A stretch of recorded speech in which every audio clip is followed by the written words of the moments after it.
রাজধানীর সেগুনবাগিচায় সচিবালয়ের ৭ নম্বর ভবনে লাগা আগুন ৬ ঘন্টারও বেশি সময় পর নিয়ন্ত্রণে আসে। এরপর জানা যায় ভবনের ৮ এবং ৯ তলা বেশি ক্ষতিগ্রস্ত হয়েছে।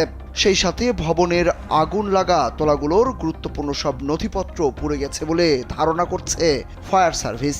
বৃহস্পতিবার সকালে ফায়ার সার্ভিস ও সিভিল ডিফেন্স অধিদপ্তরের মহাপরিচালক ব্রিগেডিয়ার জেনারেল মোহাম্মদ জাহেদ কামাল সাংবাদিকদের এসব কথা জানান। তিনি বলেন, আগুনে সবচেয়ে বেশি ক্ষতিগ্রস্ত ৮ ও ৯ তলা। সেখানে থাকা নথিপত্র পুড়ে ক্ষতিগ্রস্ত হয়ে থাকতে পারে বলে ধারণা করছেন তিনি।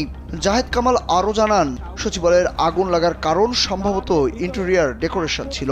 আর নয় সৌন্দর্য নিয়ে চিন্তা, এবার নিজেকে সুন্দর করে তুলুন স্টাইল ম্যানিয়াক্সের সাথে। এক জায়গায় আগুন ধরলে বিদ্যুৎ লাইনের মাধ্যমে সব জায়গায় ছড়িয়ে পড়ে, কিন্তু প্রাথমিক কারণ এখনো বের করতে পারেননি তারা। আগুন নেভানোর পর যখন